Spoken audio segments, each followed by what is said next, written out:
Assalamualaikum warahmatullahi wabarakatuh. Shalom, Om Swastiastu, Namo Buddhaya, Salam Kebajikan bagi kita semua. Yang terhormat Ibu Dinar Mutiara Kusuma Nugraini, STM Infotech, PhD, selaku dosen pengampu mata kuliah Audit Sistem Informasi kelas A. Kami dari kelompok 5 akan mempresentasikan hasil diskusi kami mengenai desain faktor di UP2TI dengan menggunakan kerangka COVID 2019. Sebelumnya, izinkan kami untuk memperkenalkan diri terlebih dahulu. Yang pertama ada Tekan Antara Yuda dengan 3 NIM terakhir 139, lalu ada saya sendiri, Azina Rahmania Putri dengan 3 NIM terakhir 144, lalu ada Muhammad Irfan Nugraha dengan 3 NIM terakhir 241. Lalu pada kesempatan kali ini kami akan menjelaskan beberapa konten. Yang pertama tuh ada pendahuluan yang berisi latar belakang UP2TI, lalu ada latar belakang COVID-19, lalu ada definisi dari desain faktor.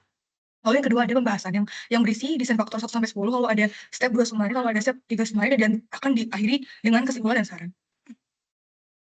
Oke, mungkin masuk ke pembahasan pertama, yaitu adalah pendahuluan. Jadi dalam pendahuluan ini kami akan menjelaskan mengenai 3 pengertian. Yang pertama ada pengertian dari UP2TI atau Unit Pengelolaan dan Pelayanan Teknologi Informasi, lalu ada pengertian COVID-19, lalu ada pengertian dari desain faktor. Untuk yang pertama ada latar belakang dari UP2TI. Jadi UP2TI merupakan salah satu unit di Fakultas Sains dan Matematika Undip yang bergerak pada bidang pelayanan serta pengelolaan atas segala hal yang berkaitan dengan teknologi informasi. Jadi di sini tuh juga mengelola perangkat jaringan seperti switch router, access point, dan juga server.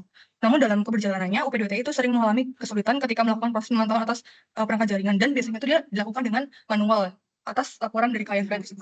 Lalu juga ada tugas UP2TI, yaitu memberikan beberapa layanan seperti website hosting, internet, dan Microsoft Software Development Network Economic Alliance atau MSDNAA. Nah, jadi dalam keberjalanannya tuh UP2TI juga mendapatkan gangguan gitu yang dilakukan secara manual juga. Jadi kayak dia tuh juga kayak berkolaborasi dengan UP3ST dan juga memastikan bahwa sistem informasi dari FSM ini bisa lengkap, terintegrasi, akurat, dan juga efektif. Jadi karena dia juga berkolaborasi dengan UP3ST, dia itu juga bisa mendukung komunikasi internal dan pengambilan keputusan yang lebih objektif. Next slide. Ya, yang kedua ada latar belakang dari COVID, yaitu Control Objective for Information and Data Technologies. Jadi itu merupakan sebuah tata kelola teknologi informasi yang merupakan generasi ke-6 yang dikembangkan oleh IT Governance Institute, yang merupakan salah satu bagian dari ISAKA atau Informasi System Audit and Control Association. Jadi COVID-19 juga memberikan manfaat bagi instansi maupun perusahaan terkait dengan pengendalian internalnya, lalu ada pengelolaan resiko, lalu ada kinerja yang berdasarkan dengan aktivitas pada masing-masing domain. Bisa next slide. Nah, dalam keberjalanan itu COVID ada 5 domain, dari sini ada grafiknya ya. Jadi grafik itu tuh ada beberapa yang menjadi objek penilaiannya gitu ya. Bisa next slide. Nah, jadi di sini ada 5. Yang pertama tuh ada Align Plan and Organization atau APO. Jadi kalau APO itu memastikan penggunaan optimal dari sumber daya teknologi informasi. Jadi fungsi utamanya tuh untuk menetapkan strategi dan arah TI yang sejalan dengan tujuan dan visi organisasi. Jadi kalau di API itu biasanya ada kegiatan-kegiatan seperti perencanaan bisnis teknologi informasi, lalu ada manajemen arsitektur, dan juga manajemen keperluan serta sumber daya manusia. Lalu yang kedua ada Build, Acquire, and Implement atau BAI. Jadi domain BAI itu mencakup proses pengembangan, akuisisi, lalu ada implementasi solusi teknologi informasi. Jadi fokusnya tuh ke akuisisi dan juga implementasi solusi. Jadi biasanya kalau itu tuh hanya melibatkan serangkaian langkah yang teliti untuk memilih, mengembangkan, dan menerapkan solusi yang sesuai dengan kebutuhan dan strategi bisnis organisasi. Nah, di domain BI ini ada tugas-tugas seperti pengelolaan proyek, pengembangan sistem, serta pengujian dan juga validasi. Lalu yang ketiga ada Deliver Service and Support atau DSS. Jadi di domain DSS ini berfokus pada pengiriman layanan TI yang berkualitas dan juga dukungan yang memadai bagi pengguna. Jadi di DSS ini juga melibatkan serangkaian proses yang terkoordinasi untuk memastikan bahwa layanan TI yang disampaikan sesuai dengan kebutuhan dan standar yang ditetapkan. Di domain DSS ini juga mencakup kegiatan seperti manajemen operasional TI, manajemen keamanan, dan juga manajemen kontinuitas bisnis. Lalu yang keempat ada Monitor, Evaluate, and Assess atau MAA. Jadi di domain E itu melibatkan proses pemantauan dan penilaian terhadap kinerja dan kepatuhan. Jadi domain E juga memastikan bahwa operasional TI organisasi berjalan dengan efektif. Jadi kalau MBA ini mencakup pemantauan kerja TI, evaluasi terhadap kebijakan dan standar, lalu ada peninjauan dan perbaikan berkelanjutan terhadap proses TI. Lalu yang terakhir ada Evaluate dari Direct and Monitoring atau EDM. Jadi fokusnya adalah untuk mengelola dan mengawasi proses tata kelola teknologi informasi yang disusun untuk memberikan arahan strategis, mengawasi kinerja, serta mengevaluasi efektivitas pengelolaan TI. Jadi di EDM ini juga memberikan tugas-tugas seperti pengawasan internal, lalu ada manajemen resiko, lalu ada lingkungan kerja, dan sebagainya. Mungkin dari slide selanjutnya akan dijelaskan oleh rekan saya. Baik, terima kasih atas kesempatannya. Di sini saya lanjutkan. Jadi, mungkin tadi sebelumnya udah dibahas juga mengenai COVID-19. Di sini juga COVID-19 itu dibuat berdasarkan prinsip-prinsip tata kelola untuk membantu COVID-19 untuk bekerja dengan baik, yang nantinya akan digunakan untuk membantu organisasi atau perusahaan menemukan solusi akan permasalahan yang mereka miliki. Di sini ada 6 prinsip tata kelola. Itu ada provide stakeholder value, itu merupakan prinsip yang mendefinisikan bahwa setiap stakeholder wajib diberikan kepuasan dari governance system yang mereka miliki pada perusahaan. Kemudian yang kedua itu ada holistic approach. Itu merupakan prinsip yang menciptakan beberapa komponen dengan tipe yang berbeda-beda dan bekerja secara menyeluruh. Yang ketiga ada dynamic governance system, merupakan prinsip yang menciptakan sistem tata kelola yang bersifat dinamis, yang mana desain vektornya yang berubah akan berdampak terhadap sistem yang ada di masa mendatang. Kemudian ada governance distinct from management, itu merupakan prinsip yang berguna untuk antara governance dengan manajemen. Yang kelima ada tailored to enterprise needs, merupakan prinsip untuk melakukan desain sesuai dengan keinginan perusahaan dengan menggunakan desain vektor yang ada sebagai acuan parameter. Kemudian yang terakhir ada end-to-end governance system, merupakan prinsip untuk sistem tata kelola harus dibuat untuk kegunaan bagi keseluruhan perusahaan. Boleh di next slide. Nah, selanjutnya, COVID-19 juga memiliki komponen-komponen di dalamnya, di mana komponen itu digunakan untuk mendukung tata kelola TI pada organisasi. Di sini COVID-19 memiliki beberapa komponen, di dalamnya ada 7 komponen. Yang pertama ada proses, itu menggambarkan serangkaian praktik dan juga aktivitas terorganisir untuk mencapai tujuan tertentu dan menghasilkan keluaran yang mendukung pencapaian tujuan terkait TI secara keseluruhan. Kemudian yang kedua ada struktur organisasi, yang merupakan entitas pengambilan keputusan kunci dalam suatu organisasi. Kemudian ada prinsip, kebijakan, dan juga kerangka kerja. Itu menjelaskan perilaku yang diinginkan menjadi panduan praktis untuk manajemen sehari-hari. Kemudian yang keempat ada informasi. Itu biasanya informasi juga ada di mana-mana di dalam organisasi dan mencakup semua informasi yang diproduksi dan digunakan oleh organisasi tersebut. Di mana pada COVID ini berfokus pada informasi yang diperlukan untuk fungsi efektif dari sistem tata kelola organisasi. Kemudian ada budaya, etika, dan juga perilaku individu suatu serta organisasi. Itu seringkali diabaikan sebagai faktor keberhasilan dalam aktivitas tata kelola dan juga manajemen. Yang keenam ada orang, keterampilan, dan juga kompetensi. Itu diperlukan untuk pengambilan keputusan yang baik, pelaksanaan tindakan perbaikan, dan juga penyelesaian semua aktivitas dengan sukses. Yang ketujuh atau terakhir itu ada layanan, infrastruktur, dan juga aplikasi. Itu mencakup infrastruktur, teknologi, dan juga aplikasi yang menyediakan sistem tata kelola untuk pemrosesan IT dalam organisasi. Boleh next slide. Nah, selanjutnya di sini COVID-19 itu memiliki peningkatan dibandingkan daripada COVID-19 yang sebelumnya. Di mana yang pertama itu ada mengenai fleksibilitas dan juga keterbukaan, di mana COVID ini memungkinkan penyesuaian melalui penggunaan faktor desain sehingga lebih selaras dengan kebutuhan dan juga konteks pengguna. Kemudian yang kedua ada kesesuaian dengan standar terkini, di mana model COVID itu mendukung referensi dan juga penyesuaian dengan konsep-konsep yang berasal dari sumber lain seperti standar IT terbaru dan juga peraturan kepatuhan. Kemudian ketiga, aplikasi yang preskriptif itu maksudnya adalah COVID dapat bersifat deskriptif atau memberikan panduan umum, dan juga preskriptif itu memberikan petunjuk khusus, di mana model konseptual COVID dirancang dan juga disajikan sedemikian rupa sehingga penerapannya itu dapat dipersepsikan sebagai pedoman untuk sistem tata kelola TI yang disesuaikan. Dan terakhir itu ada manajemen kinerja IT, di mana struktur model manajemen kinerja COVID itu telah terintegrasi ke dalam model konseptualnya. Konsep kematangan seperti maturity dan juga kapabilitas diperkenalkan untuk penyesuaian yang lebih baik dengan CMMI. Boleh next slide. Nah, tadi seperti yang udah dibahas juga di awal, tadi kan ada mengenai definisi desain vektor. Nah, desain vektor ini nantinya akan kita gunakan untuk menganalisis di dalam aplikasi COVID-19 tersebut. Di sini desain vektor adalah konteks COVID-19 yang merupakan faktor-faktor yang dapat mempengaruhi desain sistem tata kelola perusahaan dan juga memposisikannya agar dalam penggunaan teknologi informasi itu dapat berjalan dengan efektif dan juga efisien. Serta desain vektor ini digunakan untuk menentukan kondisi as is atau kondisi yang terjadi di mana sekarang dari suatu perusahaan itu dilihat dari berbagai sisi atau vektor. Terus juga berisi juga berbagai macam item ataupun poin yang harus dicocokkan dengan keadaan di dalam suatu organisasi. Boleh next slide. Oke, selanjutnya ini mengenai pembahasan. Nah, jadi di pembahasan ini nanti kita akan merincikan hasil analisis kami mengenai penggunaan desain vektor tersebut. Boleh next slide. Nah, jadi untuk yang pertama ini, jadi nanti desain vektor itu terdiri dari 10 desain vektor dan juga 2 summary. Untuk yang pertama ini pemetaan desain vektor 1, enterprise strategi atau strategi organisasi. Di sini ada 4 nilai yang terdiri dari growth atau acquisition, terus innovation atau differentiation, cost leadership, dan juga client service atau stability. Nanti juga hasil output itu bisa berupa jadi nanti dari yang kita input nilainya pada nilai importance ini, hasil outputnya berupa grafik diagram batang seperti yang ada di gambar sebelah kanan ini.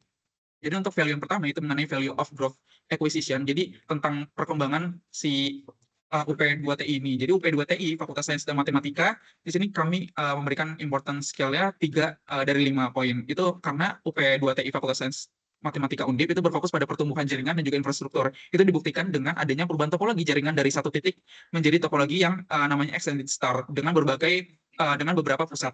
Selain itu adanya penambahan stabilizer listrik, transparansi anggaran jaringan dan IT setiap periode, serta pembuatan SOP dan sosialisasi untuk teknisi menunjukkan orientasi UP2TI pada pertumbuhannya.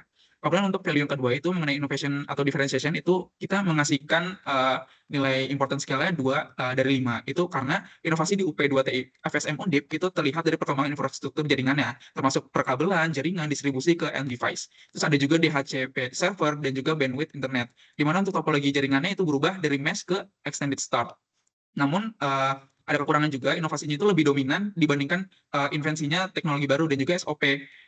Untuk SOP-nya sendiri itu belum dikembangkan, hanya baru rencana berupa solusi yang akan mereka lakukan. Kemudian ada value of cost leadership, itu kami memberikan importance scale-nya 4 dari 5, karena analisis COVID-19 itu menunjukkan bahwa kepemimpinan BI UP2TI FSM Undip sudah terstruktur dengan estimasi pengeluaran untuk pemeliharaan jaringan seperti penggantian kabel UTP setiap 5 tahun dan juga kabel fiber setiap 15 tahun, serta biaya pengecekan rutin. Namun untuk UP2TI ini belum merencanakan keuangan untuk mengatasi kerusakan fisik yang ada pada PT XYZ. Kemudian terakhir di sini ada value of service atau stability, kami memberikan skornya 5 dari 5. Itu karena UP2TI FSM Undi memastikan keandalan jaringan melalui penggantian kabel UTP dan juga fiber yang terjadwal. Kemudian ada pemantauan dengan Libre NMS, kemudian ada dukungan teknis responsif, edukasi pengguna, serta akses kontak supervisor dan manajer itu yang tersedia selama 24 jam. Serta langkah-langkah ini meningkatkan penilaian layanan UP2TI bagi customer dan juga stakeholder. Boleh slide. Untuk selanjutnya ada pemetaan desain vektor kedua mengenai enterprise goal atau tujuan organisasi. Jadi di sini ada 13 value yang akan kita analisis dan juga seperti pada desain vektor pemetaan desain vektor sebelumnya, di sini juga outputnya berupa diagram batang. Jadi untuk value yang pertama itu mengenai portfolio of competitive products and services. Di sini kami memberikan poin importance scale-nya 4 dari 5 penilaian, karena penilaian untuk UP2TI terkait portofolio layanan teknologi yang kompetitif dengan menggunakan infrastruktur berkualitas tinggi itu ada router Kisco, terus juga ada switch Aruba dan juga server dengan 10 node, serta ada juga 360 core CPU, RAM 470 GB, serta penyimpanan yang sebesar 600 TB. Selain itu didukung juga dengan keamanan VPN dan juga firewall dari pusat. Kemudian yang untuk value kedua itu value of manage business risk. Jadi bagaimana UP2TI ini mengelola bisnis risknya. Kami memberikan importance scale-nya 4 dari 5. Itu karena UP2TI FSM itu menghadapi beberapa risiko seperti seringnya mati listrik, itu bisa juga sebagai kekurangan mereka. Terus ada juga keterbatasan anggaran serta kurangnya SOP yang jelas. Untuk mengelola risiko tersebut, solusi yang dapat diusulkan meliputi pemasangan stabilizer listrik, transparansi anggaran, serta penyusunan SOP untuk teknisi, dan juga adanya penjelasan otoritas antar departemen. Dengan hal ini diharapkan mampu meminimalkan adanya gangguan di dalam operasional. Kemudian yang ketiga ada value of compliance with external laws and regulation. Di sini kami memberikan importance scale-nya 1 dari 5. Karena saat ini UP2TI FSM itu belum memiliki penjelasan atau pedoman yang jelas terkait kepatuhan terhadap hukum dan juga regulasi eksternal, sehingga belum adanya fokus yang berpengaruh pada aspek ini. Kemudian kepatuhan ini berpotensi menjadi penting di masa depan untuk menjaga keamanan dan juga sustainable dari operasional UP2TI ini. Terus yang keempat ada value of quality of financial information. Untuk importance scale-nya 2 dari 5, karena kualitas informasi keuangan di UP2TI FSM itu masih rendah karena belum adanya transparansi terkait laporan keuangan dan juga realisasi anggaran, terutama dalam hal pengelolaan jaringan dan juga IT. Kemudian yang kelima, mengenai value of customer oriented service culture, itu untuk importance scale-nya 5 dari 5. Karena penilaian terhadap budaya orientasi pelayanan UP2TI FSM Undip telah menunjukkan keseriusannya dalam melayani pelanggannya secara maksimal. Ini ditunjukkan pada kebijakan teknisi UP2TI, seperti kebijakan konfigurasi pada alat dan juga penilaian kesesuaian perangkat sesuai dengan standar alat yang diberikan dari UP2TI. Lalu untuk keamanan fisiknya telah diberikan Rackmount untuk setiap backbone, terus juga ada juga untuk dukungan teknis UP2TI melakukan troubleshooting secara fisik ketika terjadi kendala di lapangan. Kemudian yang keenam itu ada value of business service continuity and availability. Untuk important scale-nya kami memberikan poin 5 dari 5. Itu karena terdapat beberapa poin yang penting yang dapat menunjukkan bahwa pelayanan yang diberikan oleh UP2TI itu dapat berjalan secara berkelanjutan, yaitu dalam hal pengelolaan dan juga penyediaan jasa yang diberikan kepada pelanggan, seperti adanya kebijakan teknisi, terus juga keamanan fisik, pemulihan jaringan, serta dukungan teknis. Sedangkan untuk kesediaan pelayanan dari UP2TI itu ditunjukkan dengan diberikannya kontak supervisor dan juga manajer itu yang siap dihubungi 24 jam. Kemudian ketujuh, mengenai value of quality of management information. Untuk important skill ya kami memberikan 3 dari 5. Karena telah disajikan informasi mengenai kedudukan dari masing-masing unit yang melakukan tanggung jawab pekerjaan seperti manajer, supervisor teknisi, dan juga para teknisi. Namun ada kekurangan di sini dalam hal pembagian atau penjelasan atas tupoksi yang mereka pegang dengan jabatan tersebut. Kemudian yang ke-8 ada value optimization of internal business process functionality. Itu kami memberikan important skill-nya 2 dari 5. Itu karena seluruh departemen dan juga prodi hanya mengajukan permintaan dan juga anggaran saat terjadi kendala. Kemudian juga terdapat pembagian kekuasaan yang tidak relevan antara departemen, prodi, dan juga fakultas, serta kurangnya tupoksi yang jelas dalam pembagian tanggung jawab. Terus ada juga kurang adanya SOP yang dipatenkan. Dan ke-9 itu ada value of optimization of business process cost. Itu important sekali kami memberikan poin 3 dari 5. Karena UP2TI FSM Undip itu dalam hal ini cukup berfokus pada pemeliharaan aset dan juga infrastruktur jaringannya. Dibuktikan dengan adanya permajaan kabel UTP setiap 5 tahun sekali dan juga kabel fiber. Serta UP2TI itu lebih mengandalkan pemeliharaan daripada harus membeli aset maupun infrastruktur yang baru. Sehingga adanya optimalisasi biaya yang cukup bisa dikendalikan. Kemudian ke-10 itu mengenai value of staff skill, motivation, and productivity. Kami memberikan important scale-nya 2 dari 5, itu karena staf teknisi di UP2TI tidak memiliki SOP yang memadai untuk menjalankan tanggung jawab mereka. Mereka meskipun fokus pada pemeliharaan perbaikan aset, tidak ada upaya untuk meningkatkan keterampilan mereka, dan juga mereka tidak melengkapi dengan peralatan yang profesional, sehingga potensi mereka tidak teroptimalkan. Namun teknisi juga tetap produktif dan juga dapat dihubungi. Yang ke-11 itu value of compliance with internal policies. Itu important sekali kami memberikan poin 3 dari 5. Di mana UP2TI ini memberlakukan kebijakan terkait pemeliharaan jaringan seperti kabel UTP yang harus diganti setiap 5 tahun sekali, terus juga kebijakan dukungan teknis seperti nomor teknisi yang dapat dihubungi, kontak supervisor dan manajer, serta proses edukasi user. Yang ke-12 ini mengenai value of manage digital transformation programs. Kami memberikan important skala 5 dari 5 karena transformasi digital yang dilakukan oleh UP2TI ini sudah sangat baik, terutama dalam konteks topologi jaringannya, karena sebelum berganti ke topologi extended star yang lebih teratur dan baik, UP2TI ini menggunakan topologi mesh yang masih berantakan dan juga kurang terorganisasi dengan baik. Terus juga ada perangkat dan juga infrastruktur yang digunakan yang merupakan peralatan yang mutakhir dan juga kompetitif. Dan terakhir di sini adalah value of product and business innovation. Kami memberikan important skala 2 dari 5 karena inovasi UP2TI FSM Undip ini terlihat dari pengembangan infrastruktur jaringan termasuk komponen perkabelan, distribusi ke perangkat akhir dan juga topologi yang beralih dari mesh ke extended star. Untuk inovasinya masih cukup terbatas. Mungkin dari saya sekian, selanjutnya akan dilanjutkan oleh rekan saya. Oke, selanjutnya di sini saya akan menjelaskan mengenai pemetaan desain faktor yang ketiga, yaitu risk profile atau profil resiko. Jadi di sini ada beberapa kategori dari resiko ya, ada 19 kategori, dan di sini ada tabel juga yang menjelaskan bahwa ada besarnya impact atas resiko tersebut itu gimana, selalu ada tingkat kejadiannya juga berapa, itu dikasih rating 1 sampai 5, lalu ada risk rating. Jadi risk rating itu ada 4, ada low risk, lalu ada normal risk, lalu ada high risk, lalu ada very high risk. Jadi untuk yang pertama itu ada IT investment decision making, portfolio definition and maintenance. Jadi di dalam penilaian itu kami memberikan impact sebesar 4, lalu tingkat kejadiannya 3 dengan risk rating yaitu high risk atau risiko yang tinggi gitu. Jadi di dalam kasus UP2TI itu bisa dilihat kalau mereka itu menggunakan berbagai alat infrastruktur jaringan yang canggih dan juga kompetitif, misalnya ada Aruba Switch, lalu ada Cisco Catalyst, lalu ada Aruba Access Point dan sebagainya. Namun UP2TI FSM itu hanya berfokus pada peningkatan dan pemeliharaan infrastruktur saja. Jadi inovasi dan penambahan produk atau layanan baru itu masih dirasa kurang. Jadi hal ini juga bisa berdampak buruk pada rencana strategis perusahaan. Gitu. Lalu yang kedua ada program and project life management, cycle management. Lalu kami memberikan impact sebesar 4 dengan tingkat kejadian 4 dengan risk rating yaitu very high risk atau resiko yang sangat tinggi gitu. Jadi di sini tuh kemungkinan yang cukup tinggi itu terjadi apabila staf, teknisi, supervisor, dan manajemen tidak bekerja dengan baik, terlebih karena mereka juga nggak ada SOP yang khusus gitu ya untuk mengatur kerja di lapangan. Jadi kalau dalam mengatasi ini tuh bisa membuat kebijakan dan aturan yang lebih komprehensif dan relevan dengan keadaan organisasi. Lalu yang ketiga ada IT cost atau oversight gitu ya. Jadi di dalam IT cost and oversight ini kami memberikan impact sebesar 3 dengan tingkat kejadian 2% dengan risk rating yaitu normal risk atau risiko normal gitu. Jadi di sini kan dalam UP2TI itu kan dia udah merencanakan biaya dengan baik ya. Misal dia tuh kayak memelihara infrastruktur secara intensif, lalu tidak membeli infrastruktur secara membabi buta, lalu juga berupaya untuk meminimalkan biaya yang keluar sekecil mungkin. Bahkan di sini juga mereka melakukan pengawasan yang dilakukan secara baik gitu ya. Kayak misal ada troubleshooting secara fisik jika ada kendala yang terjadi di lapangan, lalu ada inisiatif untuk mengedukasi user secara langsung terkait dengan penggunaan WiFi Undip dan kabel UTP. Lalu yang keempat itu ada IT expertise, skill, and behavior. Nah, jadi kita memberikan impact sebesar 5 dengan kejadian 3 dengan risk ratingnya itu very high risk atau risiko yang sangat tinggi gitu. Nah, kalau misalnya seorang karyawan kurang memiliki keahlian yang sesuai dengan bidang dan tanggung jawabnya, jadi dia tuh nggak bisa menyesuaikan keterampilan yang dimilikinya dengan perkembangan zaman, itu tuh bakal berdampak sangat besar seperti penurunan efisiensi tugas, lalu tugas terbengkalai atau tidak ditemukan karena beberapa komponennya tadi gitu. Lalu yang kelima ada enterprise atau IT arsitektur. Jadi kami memberikan impact sebesar 4 dengan tingkat kejadian 3 dan risk ratingnya itu high risk atau risiko yang tinggi gitu. Jadi tim IT UP2TI itu sudah merencanakan sebaik mungkin arsitektur TI UP2TI, contohnya kayak digantinya topologi topologi mesh menjadi topologi extended star yang digunakan untuk meningkatkan efektivitas dan efisiensi. Tapi kalau misalnya kejadian ini atau resiko ini terjadi secara tiba-tiba gitu, dampaknya mungkin akan sangat besar, dan juga dapat berkemungkinan sangat buruk seperti hilangnya data kampus, biaya penanganan yang membengkak kalau ada perubahan yang perlu dibuat dan sebagainya. Lalu yang keenam ada IT operational infrastructure atau insiden.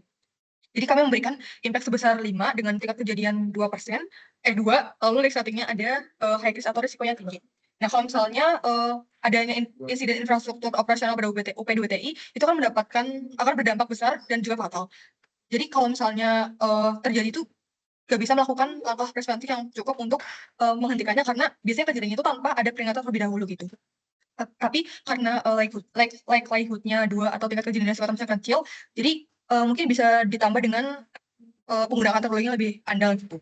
Lalu yang ke-7 ada unauthorized action atau tindakan yang tidak sesuai gitu. Nah, jadi kalau misalnya ada tindakan yang tidak sesuai itu impact-nya cukup signifikan dalam keberjalanan operasional perusahaan, seperti kayak mendapatkan feedback buruk dari pelanggan yang tidak sesuai dengan ketentuan yang sudah UP2TI terapkan sebelumnya gitu ya. Tapi kejadian itu masih bersifat situasional karena balik lagi UP2TI itu kan masih belum ada SOP yang jelas ya. Jadi sebisa mungkin mereka harus bisa buat SOP ini, jadi tingkat resiko dari ini tuh lebih rendah gitu. Lalu ke-8 ada software adoption atau usage program. Jadi kami memberikan impact sebesar 4 dengan tingkat kejadian 3 dengan risk ratingnya high risk atau risiko yang tinggi. Jadi kalau misalnya ada permasalahan dalam adopsi dan penggunaan perangkat itu dapat berdampak besar bagi kinerja perusahaan karena akan mengakibatkan kegagalan pemrosesan dalam data milik pelanggan seperti merusak reputasi perusahaan dalam menjaga loyalitas pelanggan. Lalu yang ke-9 ada hardware incident atau insiden yang terjadi pada hardware. Nah, karena ada insiden dari hardware ini dapat berpengaruh sangat besar pada keberjalanan P2TI karena banyak kegiatan operasional yang melibatkan peran hardware seperti fiber optic single mode, kalau ada UTP, SCAD, dan lain-lain gitu. Nah, itu selalu ada yang ke-10 ada software failure, yaitu kegagalan software gitu ya. Jadi kegagalan software itu dapat menyebabkan impact yang sangat besar, makanya kami memberikan impact sebesar 5 dengan tingkat kejadian 3 dengan risk ratingnya itu sangat tinggi gitu ya. Karena kalau misalnya ada kegagalan software ini dapat menyebabkan downtime atau kegagalan sistem yang dapat berujung pada kerugian baik itu secara finansial maupun reputasional gitu. Lalu yang ke-11 ada logical attacks seperti hacking, malware, dan lain-lain. Jadi kami memberikan impact sebesar 5 dengan tingkat kejadian sebesar 3, lalu risk ratingnya very high risk gitu. Nah, karena adanya permasalahan mengenai hacking, malware, dan lain-lain, itu akan terjadi kebocoran data, sehingga UP2TI itu rugi gitu ya secara operasional dan juga finansial. Apalagi di UP2TI itu kan dia hanya menyediakan VPN dan belum ada firewall di fakultas itu gitu. Jadi kalau misalnya belum ada, kalau misalnya itu ada, bisa menghindari UP2TI dari kejahatan cyber gitu ya. Terus lalu ada yang ke-12 ada third party supply incident gitu ya. Jadi kami memberikan impact sebesar 3 dengan likelihood 2 dengan risk rating yaitu resiko normal gitu. Nah, mungkin di dalam PPT yang kemarin tuh sudah dijelaskan secara tersurat mengenai perjanjian dengan pihak ketiga, namun UP2TI itu kan memiliki kerjasama dengan industri teknologi seperti alat teknologi gitu ya dalam kegiatan operasionalnya gitu. Jadi dampak atas kejadian tersebut tuh bersifat kondisional karena kalau misalnya UP2TI itu membutuhkan perangkat baru, jadi dia tuh bisa tidak melakukan pembaruan pada perangkatnya, jadi kecil untuk memperbarui alat teknologi informasinya gitu. Lalu yang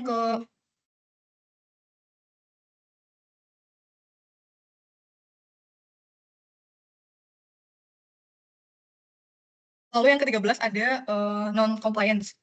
Jadi kalau non compliance itu kami memberikan impact sebesar 4 dengan tingkat kejadian 3, lalu risk ratingnya yaitu adalah risiko yang tinggi gitu. Nah, kalau misalnya UP2TI itu tidak patuh gitu ya atas regulasi dan kebijakan dalam COVID-19 itu akan berdampak luas dan juga serius, termasuk kerusakan reputasi, lalu ada denda hukum, lalu ada keterlambatan dalam pengembangan sistem informasi dalam UP2TI. Lalu yang ke-14 ada geopolitical issues dengan impact 1 dengan tingkat kejadian 1 gitu ya. Jadi kalau misalnya resiko geopolitik itu maksudnya kayak ada perubahan politik, ekonomi, sosial, dan lain-lain gitu. Jadi kalau dari penilaian kami tuh geopolitical issues tidak memberikan dampak yang signifikan dan hanya menyebabkan gangguan operasional kecil yang mudah diadaptasi gitu. Lalu yang selanjutnya ada industrial action gitu. Nah, kami memberikan nilai sebesar 4 dalam impact dengan tingkat kejadian 2 dengan risk ratingnya yaitu normal risk gitu ya. Jadi kalau resiko industrial tuh bisa kayak kayak mogok masal dan lain-lain gitu. Nah, itu tuh bisa menyebabkan perhentian sementara layanan TI, keterlambatan dalam pengembangan sistem atau penurunan kualitas yang diberikan kepada pengguna gitu. Lalu yang selanjutnya ada act of nature atau faktor-faktor yang berada di luar kendali manusia gitu. Contohnya kayak ada gempa bumi, banjir, badai, dan sebagainya. Nah, kalau misalnya UP2T itu terkena resiko seperti ini, itu bakal terjadi kerusakan signifikan pada infrastruktur TI seperti server, pusat data, dan perangkat jaringan. Jadi bisa kayak kehilangan data, terus lalu ada keterlambatan dalam pengembangan sistem, lalu juga bisa menyebabkan kerugian dalam finansial gitu. Lalu yang selanjutnya ada teknologi based innovation atau resiko terhadap penerapan inovasi teknologi dalam organisasi, adopsi teknologi baru gitu. Nah, kalau misalnya resiko ini tuh berdampak sedang karena hanya menyebabkan gangguan moderat dalam operasional atau pengembangan sistem UP2TI FSM. Yang selanjutnya ada environmental atau lingkungan gitu ya. Nah, jadi kalau faktor lingkungan itu kami memberikan impact sebesar 1 dengan tingkat kejadian 1, yang biasanya kayak faktor environmental tuh karena adanya pencemaran, ada penggunaan sumber daya yang tidak berkelanjutan, lalu ada dampak atas perubahan iklim. Nah, jadi risiko lingkungan ini dianggap sangat kecil dan tidak dapat menyebabkan kerugian signifikan pada infrastruktur TI gitu. Lalu yang terakhir ada data and information management dengan impact sebesar 4 dengan tingkat kejadian 1 dan risk ratingnya yaitu risiko normal gitu ya. Jadi risiko ini tuh bisa mencakup aspek kerahasiaan, integritas, dan ketersediaan data. Jadi kalau misalnya risiko ini tuh dapat mengancam beberapa faktor, misalnya kayak ada pelanggaran keamanan, kesalahan pengguna, dan kegagalan sistem yang dapat mengakibatkan kebocoran informasi sensitif atau hilangnya data penting. Ya mungkin mengenai desain faktor keempat akan dijelaskan lebih lanjut oleh rekan saya.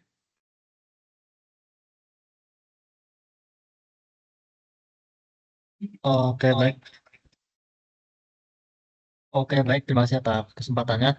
Jadi di sini saya akan menjelaskan tentang desain faktor 4 yang mana ini berisi IT related issue atau terjemahannya adalah masalah terkait IT.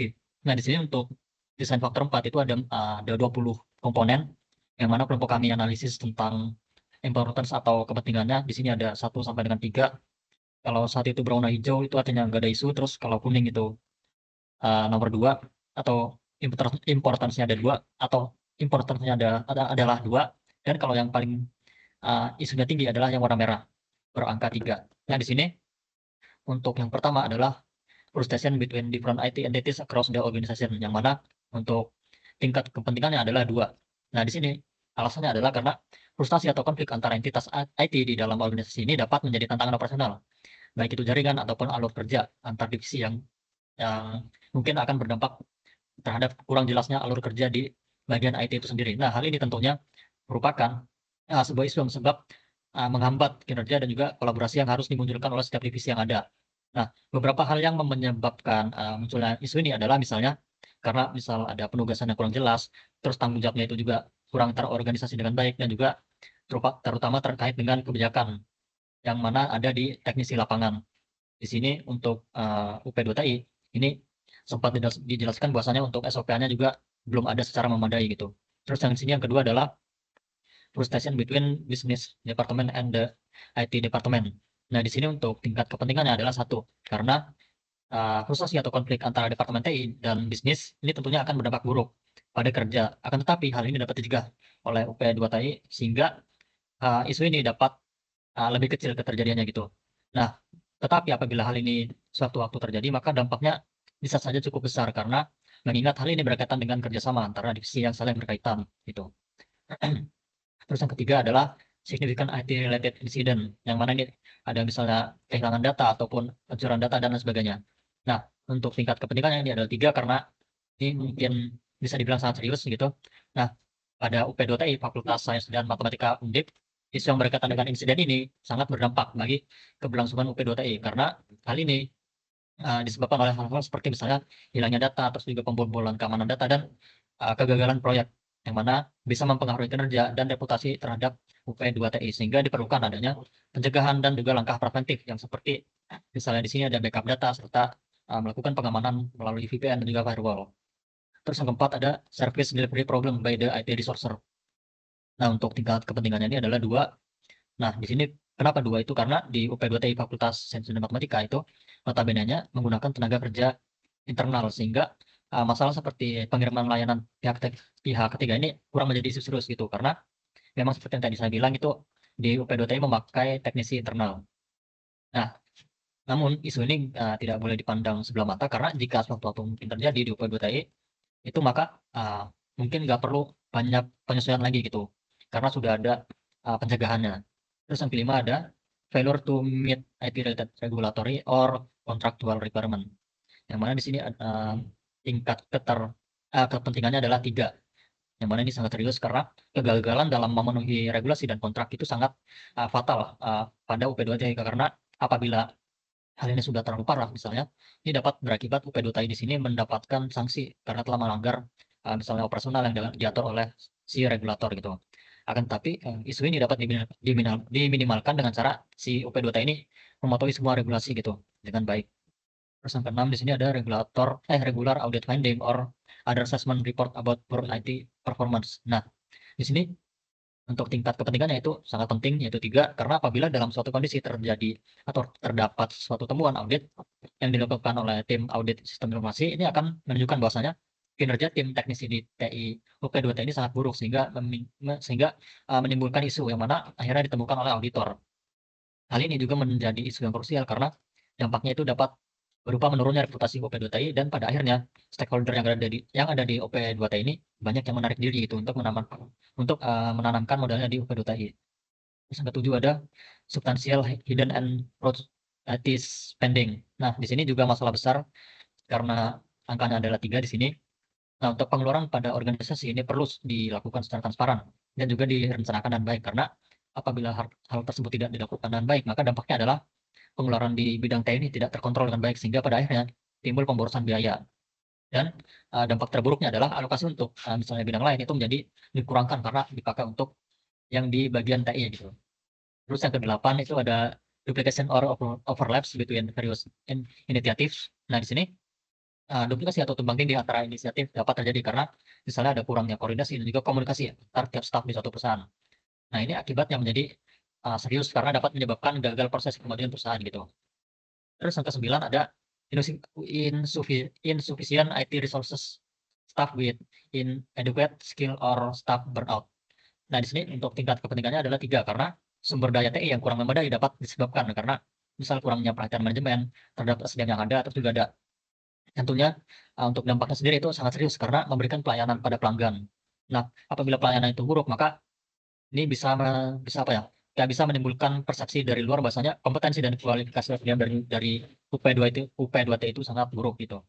Terus yang ke-10 ada IT enable change or project frequently failing to meet business ends and deliver late or over budget. Nah, di sini tingkat kepentingannya juga 3 karena mungkin sangat serius gitu. Nah, perubahan atau proyek yang diaktifkan oleh TEK seringkali gagal memenuhi kebutuhan bisnis dan disampaikan terlambat atau lebih dari anggaran yang sudah ditetapkan karena misalnya kayak kurang direncanakan dengan baik gitu. Nah, hal ini berdampak sangat serius bagi manajemen operasional karena dapat menimbulkan kayak menurunnya reputasi dan juga finansial perusahaan gitu, sehingga perusahaan perlu melakukan manajemen strategi kembali untuk memetakan rencana efektif dan efisien untuk personal perusahaan.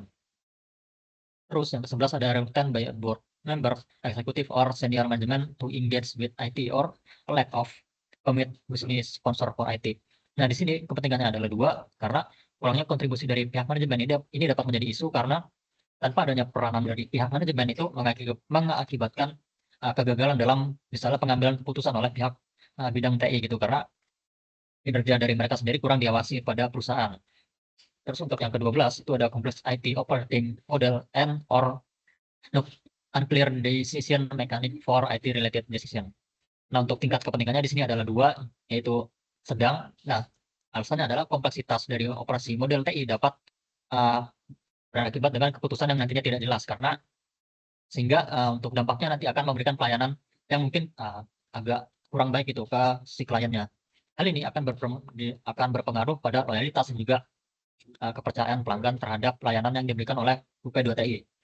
Terus yang ke-13 ada excessive high cost of IT, yang mana untuk tingkat kepentingannya adalah 3. Karena di sini biaya teknologi informasi yang tinggi dapat terjadi misalnya karena beberapa hal. Misalnya di sini ada komponennya, misal kualitasnya memang tinggi atau adanya kelangkaan bahan baku dan tingginya demand dari global terhadap teknologi tersebut. Nah, permasalahan di sini akan menjadi sangat serius apabila UP2TI menggunakan perangkat mahal dalam menjalankan operasionalnya. Misal pada kasus ini ditunjukkan pada router milik UP2TI itu seharga kurang lebih 650 juta rupiah, yang mana apabila misalnya ada kerusakan di router tersebut, maka akan berdampak pada si UP2TI ini harus menganggarkan banyak anggaran untuk membeli perangkat baru gitu. Terus yang ke-14 ada upstroke or failed implementation of new initiative or innovation caused by the current IT and architecture and system. Yang mana ini untuk nilainya adalah 2. Nah, di sini alasannya adalah kegagalan implementasi dalam melakukan inovasi atau inisiatif baru itu bisa terjadi karena misal ada perbedaan cara kerja dengan sistem terdahulu, terus juga ada misalnya hambatan operasional dan juga lain sebagainya gitu. Hal ini tidak ditunjukkan pada kasus di UP2TI yang kita analisis karena di UP2TI di sini telah melakukan banyak tindakan mitigasi gitu. Terus yang ke-15 ada gap between business and technical knowledge which leads to business user and information and or technology specialist speaking different language. Nah, untuk tingkat kepentingannya di sini adalah 2. Nah, kesalahpahaman antara pengetahuan bisnis dan TI ini dapat menghambat kemampuan dan juga cara dalam mengimplementasikan solusi sesuai dengan kebutuhan organisasi, sehingga komunikasi yang lebih baik antara tim bisnis dan juga TI itu sangat penting atau sangat krusial gitu. Meskipun dampaknya lebih terasa pada kolaborasi internal dan tidak berlaku secara signifikan terhadap user, tetapi kesulitan komunikasi antara kedua departemen tersebut dapat kayak punya dampak yang cukup besar gitu. Terus yang ke-16 ada regular issue with data quality and integration. Nah, untuk tingkat kepentingannya di sini adalah 3 karena permasalahan yang berkaitan dengan kualitas dan juga integrasi data dapat mengakibatkan pengambilan keputusan yang salah, sehingga nanti pada akhirnya akan berdampak pada operasional yang terganggu. Nah, masalah integrasi data pada UP2TI ini muncul akibat di sini karena tidak adanya SOP yang memadai untuk sistem pemeliharaan oleh si teknisi lapangan gitu, sehingga akan menyebabkan terjadinya kesalahan data pada perangkat yang dijalankan. Terus yang ke-17 ada high level of end user computing, creating among other problems or lack of oversight and quality control over the application that are being developed and put in operation importance. Nah, di sini penggunaan komputasi oleh end user tanpa pengawasan ini dapat menimbulkan masalah yang penting dalam kontrol kualitas dan juga pada akhirnya akan meningkatkan resiko, sehingga semua perangkat yang ingin terhubung ke jaringan harus memenuhi standar yang ditetapkan oleh UP2TI. Karena jika tidak, ini berdampak pada kerusakan, sehingga pengguna harus diedukasi tentang bagaimana caranya untuk mengoperasikan perangkat yang ada gitu. Terus yang ke-18 di sini ada business department implementing their own information solution with little or no involvement of the enterprise IT department. Ini untuk tingkat kepentingannya juga 3 karena kurangnya keterlibatan antara departemen IT dalam solusi informasi dapat menimbulkan banyaknya masalah serius, misal terkait dengan integritas dan juga keamanan data. Hal ini berpotensi terhadap meningkatnya kelemahan dalam sistem keamanan, dan juga incompatibilitas antara solusi yang ditetapkan, dan juga yang terakhir adalah kerugian finansial akibat kesalahan yang terdeteksi gitu. Terus yang ke-19 ada ignorance of and or non-compliance with privacy regulation. Di mana untuk tingkat kepentingannya adalah 3 karena ketidakpatuhan terhadap regulasi ini dapat mengakibatkan sanksi yang berat dan merusak reputasi organisasi, karena sehingga di sini untuk memastikan kepatuhan di tengah ketatnya aturan privasi itu sangat penting itu. Nah, di sini juga risiko yang ditimbulkan oleh ketidakpatuhan dapat meningkat jika tidak ada mekanisme kontrol yang efektif untuk menjamin bahwa kepatuhan tersebut dapat dijalankan dengan baik. Lalu yang terakhir ada yang ke-20, inability to exploit new technology or innovative using IT, yang mana tingkat kepentingannya adalah 2. Di sini ketidakmampuan dalam memanfaatkan teknologi baru atau berinovasi dapat menghalangi si UP2TI dalam berdaya saing gitu terhadap dengan organisasi lain, sehingga dampaknya adalah efisiensi dan juga efektivitas dari UP2TI akan menurun secara drastis. Nah, meskipun hal ini sangat penting, dampaknya dapat berbeda-beda terhadap organisasi yang berbeda gitu, serta tujuan jangka panjangnya. Nah, di sini meskipun tidak dianggap sebagai ancaman kritis, tapi isu ini juga perlu diperhatikan karena organisasi harus terus harus relevan dalam bersaing dan juga tetap kompetitif di dunia IT gitu. Terus next. Nah, terus di sini ada step 2 summary, yang mana isinya adalah hasil analisis dari DF1 sampai dengan 4. Di sini seperti yang bisa dilihat di grafiknya itu hasil penilaian dari DF1 sampai dengan 4 terlihat bahwa beberapa area pada tata kelola dan manajemen mendapatkan penilaian lebih dari 50%. Yang mana seperti ditampilkan di grafik, area-area yang menonjol ini menunjukkan prioritas lebih tinggi dalam proses tata kelola dan juga manajemen organisasinya. Seperti misalnya di sini ada APO 03, terus ada APO 05, APO 09, APO 12, APO 13. Terus juga selain itu juga ada yang di bagian area implementasi solusi dan juga pengelolaan sumber daya yang juga dinilai tinggi seperti di sini termasuk misalnya BAI 03, BAI 04, BAI 06, BAI 10. Dan selanjutnya di sisi operasi ada di DSS 01, DSS 02, DSS 03, DSS 04, dan terakhir DSS 06. Yang mana hal ini mencerminkan bahwasannya penting untuk layanan memberikan kayak pelayanan yang terbaik gitu dan juga pengelolaan keamanan yang memadai sehingga kemampuan organisasi itu dapat tersedia dengan baik dan juga berkelanjutan untuk kedepannya gitu.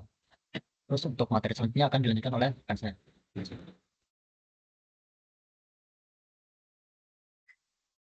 Baik, selanjutnya saya akan melanjutkan mengenai pembahasan pemetaan desain faktor yang kelima, yaitu ada threat landscape atau landscape ancaman. Dan di sini ada dua value yang kami nilai, yaitu ada high dan juga normal. Dan nanti akan menghasilkan diagram lingkaran seperti yang ada pada layar gitu ya. Jadi yang pertama tuh ada high. Nah, di high sendiri kami memberikan nilai ancaman sebesar 75% dari tingkat resiko terkait dengan isu yang dihadapi. Jadi ancaman itu mencakup serangan cyber, kegagalan sistem, dan insiden infrastruktur yang sering terjadi tanpa peringatan. Jadi faktor yang lain juga seperti ada inovasi dan perkembangan dalam sektor teknologi yang menyebabkan peningkatan potensi ancaman terhadap keamanan data dan infrastruktur TI. Nah, dengan bertambahnya ketergantungan pada teknologi, ancaman serangan cyber juga makin mengancam. Lalu yang kedua ada normal threat yang kami berikan nilai sebesar 32% dengan baseline 67%. Dan ini juga berasal dari berbagai tantangan seperti kurangnya SOP yang jelas, lalu ada pemilihan perangkat yang kurang memadai gitu ya. Terus juga bisa dilakukan dengan upaya yang bisa dilakukan untuk mencegah threat itu ya, kayak misalnya ada perencanaan biaya, lalu ada pengawasan TI yang membantu meminimalkan resiko. Lalu yang terakhir ada pemetaan desain faktor ke-6, bisa next slide.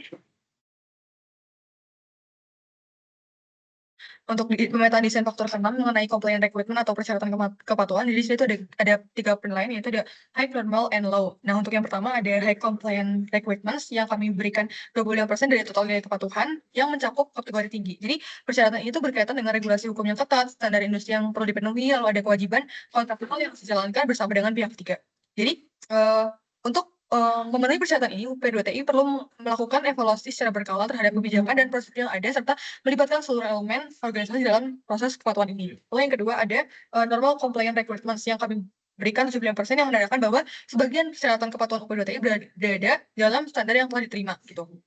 Jadi salah satu langkah yang dapat diambil adalah untuk mencegah masalah itu seperti looping gitu ya. Nah, kalau looping tuh kalau misalnya ada beberapa tim yang tidak melakukan konsultasi gitu ya dengan pihak UP2TI, itu tuh tidak akan melakukan konfigurasi terhadap perangkat tersebut gitu. Selain itu, kalau misalnya perangkat itu tuh tidak memenuhi kriteria yang ditetapkan dan juga menyebabkan kerusakan, jadi pengguna tuh diberikan edukasi dan teguran sebesar 3 kali. Nah, kalau misalnya teguran itu tuh tetap berlanjut gitu, dia akan diberhentikan gitu ya, atau benar-benar di looping atau dimatikan gitu. Lalu yang terakhir adalah complaint requirements yang kami berikan nilai sebesar 0% bahwa ada persyaratan kepatuhan yang dianggap tidak penting atau dapat diabaikan oleh UP2TI. Nah, situasi ini juga mencerminkan komitmen organisasi untuk mematuhi semua regulasi dan standar yang berlaku. Untuk desain faktor ke-7 akan dijelaskan oleh rekan saya. Baik, terima kasih. Saya akan melanjutkan mengenai desain faktor 7 yang mana adalah di sini role of IT atau peran dari TI. Di sini terdapat satu table dan juga satu grafik grafik batang gitu. Nah, di sini untuk value atau nilainya di sini terdapat 4. Yang pertama adalah support, yang mana importance-nya itu adalah 3 dari skala 1 sampai dengan 5. Terus factory itu adalah 1, terus turnaround itu adalah 2, dan juga strategik itu adalah 5. Nah, di sini untuk alasan yang mengapa support diberikan angka 3 adalah karena peran TI sebagai pendukung di UP2TI itu sangat penting karena memungkinkan proses bisnis dan juga pelayanan berjalan secara optimal gitu, serta memudahkan pekerja teknisi dan juga pihak terkait atau stakeholder gitu. Nah, di sini sebagai unit pengelolaan TI dan infrastruktur jaringan, UP2TI mengelola perangkat seperti misalnya router, terus juga ada switch, terus juga dan juga access point gitu. Namun dukungan TI masih terbatas dan juga belum mencakup inovasi dan juga peningkatan produk dan layanan secara masif.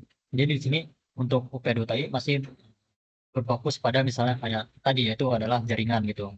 Terus yang kedua di sini ada factory yang mana untuk nilainya adalah 1. Nah, peran TI sebagai pendorong di UP2TI pada FSM atau Fakultas Sains dan Matematika itu kurang terlihat meski dampaknya itu kecil. Nah, di sini untuk UP2TI menyediakan infrastruktur TI yang stabil, namun kurang berfokus pada peningkatan kerja dan juga inovasi seperti yang tadi saya bilang. Dan sini juga untuk infrastruktur TI tidak dibebani oleh otomatisasi operasi harian karena untuk peran dari hal ini itu kurang dianggap penting dibandingkan dengan peran lainnya. Terus untuk yang ketiga ada turnaround gitu. Nah, untuk tingkat kepentingannya di sini adalah 2. Karena peran dari TI sebagai pendorong UP2TI itu kurang terlihat meski dampaknya mungkin kecil gitulah. Nah, untuk OP2TI di sini berfungsi sebagai penyedia infrastruktur TI yang stabil, namun kurang berfokus pada kinerja dan inovasi seperti manufacturing tadi, sehingga untuk nilainya di sini lebih tinggi. Nah, di sini juga infrastruktur TI tidak ditunjukkan untuk mengotomatisasi operasi harian seperti yang tadi di factory gitu. Terus yang terakhir ada strategik. Nah, untuk strategik di sini poinnya adalah 5 karena peran strategis UP2TI sangat penting dalam mengambil keputusan jangka panjang dan juga pendek di kampus atau Universitas Diponegoro karena ini juga bersinggungan dengan pencapaian visi dan juga misi organisasi gitu. Terus di sini TI membantu dalam mencapai keunggulan kompetitif sehingga ini juga untuk meningkatkan efisiensi operasi dan juga mendorong inovasi alur kerja. Oleh karena itu untuk peran strategi TI di sini dinilai penting karena diperlukan untuk pengembangan UP2TI itu sendiri di masa depan. Terus next. Nah, di sini ada pemetaan desain faktor 8 itu sourcing model for IT atau sumber daya untuk IT. Di sini ada 3 komponennya. Yang pertama ada outsourcing. Nah, untuk outsourcing sendiri di UP2TI itu adalah 0 karena di UP2TI tidak melibatkan pihak ketiga dalam operasionalnya sehingga teknisi internal di sini dianggap cukup untuk memegang kendali terhadap kayak operasional dari si OP2TI gitu. Nah, di sini juga hal ini memastikan bahwasanya keputusan yang diambil itu tidak terpengaruhi oleh pihak luar sehingga keamanan terkait dengan data dan juga infrastrukturnya itu terjamin dengan baik gitu. Terus yang kedua ada cloud yang mana importansi atau tingkat kepentingannya adalah 40% karena penilaian UP2TI di sini cloud itu diperlukan karena untuk mendukung layanan TI yang aman dan juga efisien. Nah, di sini sistem backup melalui cloud itu sangat krusial karena keamanan data dapat ditingkatkan oleh pemakaian cloud itu sendiri. Terus yang terakhir ada in-source atau memberikan akses penuh terhadap kayak pihak internal gitu. Nah, di sini UP2TI memberikan akses penuh terhadap pihak internal untuk meningkatkan keamanan data, yang mana model in-sourcing ini digunakan untuk mengelola sebagian besar dari layanan TI di UP2TI.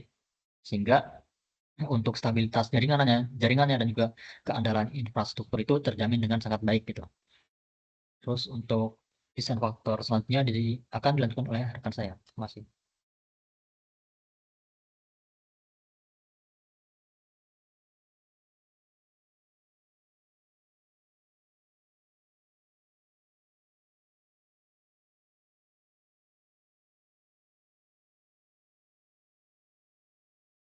Baik, boleh di next slide dulu. Selanjutnya, saya akan melanjutkan untuk pemetaan desain faktor 9, itu mengenai IT Implementation Methods atau metode implementasi teknologi informasi. Di sini untuk outputnya itu berupa diagram batang untuk Agile atau kelincahan 40%, Development and Operation itu 40%, dan juga tradisional 20%. Untuk value yang pertama itu mengenai Agile, itu kami memberikan importance sebesar 40%. Di mana tingkat 40% ini lebih tinggi dari baseline-nya yang sebesar hanya 15%. Hal ini menunjukkan bahwa UP2TI telah menunjukkan sikap agilitas atau kelincahannya dalam melakukan implementasi metode.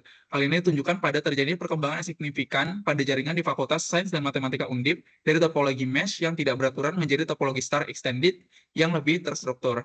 Kemudian untuk value kedua mengenai development and operation, itu of IT implementation method itu importance dari kami memberikan sebesar 40%. di mana tingkat kepentingan 40% ini lebih tinggi dari baseline-nya hanya sebesar 10%.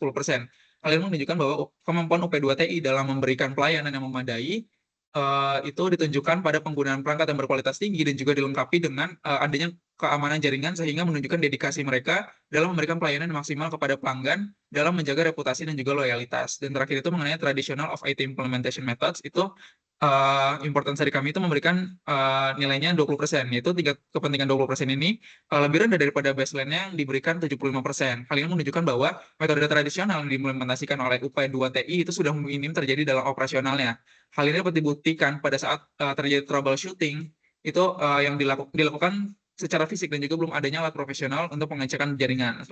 Selain dari kedua hal tersebut, tidak diinformasikan pada PPT kasus. Maka dapat diasumsikan bahwa P2TI telah memaksimalkan pelayanan mereka dengan metode yang lebih efisien dan juga up to date. Boleh di next slide. Untuk desain faktor yang terakhir ini, yang ke-10, itu mengenai teknologi adoption strategi atau strategi mengadopsi teknologi. Itu terbagi menjadi 3 value juga, dan outputnya berupa diagram pie, itu untuk first mover sebesar 65%, terus juga follower 15%, dan juga slow adapter 20%. Untuk yang pertama, first mover of technology adoption strategy itu dari kami memberikan poin importance sebesar 65%. Itu tingkat kepentingan 60% ini lebih tinggi daripada baseline-nya hanya diberikan 15%. Hal ini menunjukkan bahwa kemampuan UP2TI memiliki motivasi yang besar untuk melakukan kompetitif dengan pesaing lainnya karena mereka berusaha untuk menjadi penggerak utama atau first mover. Kemudian hal ini bersifat positif bagi perkembangan UP2TI dalam agilitas inovasinya seperti pengelolaan yang dilakukan oleh UP2TI seperti router, switch, server, dan juga access point di Fakultas FSM Undip. Selain itu, UP2TI menggunakan Libre NMS dalam melakukan pengecekan rutin untuk mengetahui device yang terjadi down. Terus yang kedua itu follower of technology adoption strategy. Itu dari kami memberikan importance-nya sebesar 15%. Di mana tingkat kepentingan 15% ini lebih rendah dari baseline yang hanya sebesar 70%. Hal ini menunjukkan adanya penyesuaian karena UP2TI cenderung lebih memilih untuk menjadi penggerak utama dibandingkan hanya menjadi pengikut atas dasar adanya inovasi yang baru, sehingga pendekatan ini dinilai kurang efektif terjadi dalam operasional perusahaan. Nah, walaupun risiko yang akan ditanggung lebih berat, tetapi upaya ini menjadi salah satu batu loncatan UP2TI untuk menunjukkan performa dan juga kualitasnya kepada pasar. Yang terakhir itu mengenai slow adapter of technology adoption strategy. Importance-nya dari kami 20%. Di mana tingkat kepentingan 20% ini lebih tinggi daripada baseline-nya hanya 15%. Hal ini menunjukkan bahwa masih terdapat staf atau bagian dari organisasi yang kurang tanggap dalam mengadopsi teknologi yang baru. Hal ini mungkin dapat menghambat rekan timnya dalam memberikan pelayanan kepada pelanggan. Untuk mengatasi ini, dapat memberikan perhatian khusus kepada anggotanya dalam mempelajari teknologi-teknologi baru dengan prosedur yang lebih sederhana. Boleh di next slide? Baik, sebelumnya juga tadi udah ada summary. Nah, kalau ini untuk summary dari desain faktor 5 sampai dengan 10. Jadi, ini hasilnya berupa diagram batang, dapat dilihat pada layar. Jadi hasil penilaian ini menunjukkan bahwa beberapa area penting dalam tata kelola dan manajemen TI organisasi mendapat skor lebih dari 50%, seperti APO 03 mengenai manajemen arsitektur perusahaan, terus juga adanya manajemen portofolio, manajemen layanan, manajemen risiko, dan juga keamanan informasi. Hal ini menyoroti fokus organisasi pada manajemen strategis arsitektur TI, portofolio proyek, layanan, serta pengelolaan risiko dan keamanan. Penilaian tinggi juga terdapat pada BA103 atau perolehan solusi, terus juga ketersediaan sumber daya, manajemen perubahan, dan juga pengembangan solusi yang menekankan pentingnya solusi teknologi informasi yang efektif dan juga pengelolaan sumber daya serta perubahan. Untuk di sisi operasional ya, untuk poin DSS 01, DSS 02, DSS 03, DSS 04, dan juga DSS 06, itu mencerminkan pentingnya efisiensi operasional, keamanan, manajemen masalah, ketersediaan, dan juga layanan yang berkelanjutan. Selanjutnya akan dipaparkan oleh rekan saya. Baik, ini bagian terakhir dari presentasi kami. Di sini ada penutupan yang mana berisi kesimpulan juga ya, saran untuk UP2TI. Next. Nah, di sini kesimpulan yang pertama ada peran UP2TI FSM Undip, yang mana perannya adalah untuk mengelola layanan terkait dengan teknologi informasi terkait jaringan juga hosting. Nah, terus untuk COVID-19 di sini adalah kerangka kerja untuk mengelola risiko TI dan mengandalkan aset TI dan meningkatkan kerja melalui kolaborasi antar departemen TI dan juga manajemen. Terus juga di sini yang ketiga ada desain faktor dalam COVID-19 yang mana terdiri dari elemen DF1 sampai dengan 10 yang di dalamnya memengaruhi desain faktor yang memengaruhi desain tata kelola TI dan juga strategi dari perusahaan itu sendiri. Terus boleh next. Nah, yang keempat di sini ada penerapan COVID-19 di UP2TI FSM Undip. Ini memegang peran penting dalam personal organisasi karena ini berkaitan dengan DF yang dari 1 sampai dengan 10 yang tadi seperti saya jelaskan. Terus yang kelima ada pemaparan DF 1 sampai dengan 4 yang dirangkum pada step 2 summary. Nah, pada step 2 summary itu fokus analisisnya adalah dalam tata kelola, keamanan layanan, dan juga kemampuan organisasi dalam menangani masalah serta menjaga ketersediaan layanan. Terus yang terakhir ada DF step 3 yang mana isinya itu sampai dengan 10, 5 sampai dengan 10 gitu. Nah, di sini fokus dari step 3 summary adalah untuk berfokus pada manajemen strategis TI, terus juga pengelolaan risiko, keamanan informasi, serta penilaian terhadap keberhasilan solusi dan juga keberlanjutan sumber daya. Next. Nah, di sini yang paling terakhir ada saran. Di sini ada 4 sarannya. Nah, di sini untuk yang pertama ada penilaian berkaitan dengan kinerja tata kelola dan juga operasional, yang mana UP2TI perlu melakukan evaluasi terhadap kinerjanya karena untuk membandingkan hasil aktual dan juga baseline atau standar kinerja terhadap apa yang sudah dikerjakan gitu. Terus yang kedua ada kolaborasi dengan departemen dan stakeholder lain karena dalam UP2TI di sini terhubung dengan berbagai departemen lain sehingga penting untuk tata kelola TI di sini harus di manajemen agar koordinasi antara unit itu dapat berjalan dengan baik gitu. Lalu yang ketiga di sini ada peran aktif dari pengguna. Nah, untuk di COVID-19 ini juga menekankan pada pentingnya keterlibatan pengguna dalam proses tata kelolanya, sehingga pengguna di sini diharapkan mampu memberikan kontribusi aktif dengan melaporkan gangguan atau masalah mereka temui dalam menggunakan layanan sistem informasi UP2TI. Terus yang keempat ada identifikasi solusi atas risiko yang akan datang. Nah, dengan melakukan pemantauan dan juga melibatkan berbagai pihak, UP2TI di sini bisa mengantisipasi risiko yang mungkin muncul di masa depan, yang mana hal ini mencakup proses identifikasi risiko baik dari sisi teknologi, terus operasional dan juga layanan yang dapat mengganggu kinerja sistem informasi itu. Sekian saya kembalikan ke moderator. Terima kasih. Baik, demikianlah presentasi yang telah kami sampaikan mengenai audit sistem informasi dalam UP2TI dengan kerangka kerja COVID-19. Semoga informasi yang kami berikan dapat menambah wawasan dan bermanfaat bagi kita semua. Apabila terdapat kesalahan kata dalam penyampaiannya, mohon maaf. Terima kasih atas perhatian dan partisipasinya. Kami ucapkan terima kasih. Wassalamualaikum warahmatullahi wabarakatuh.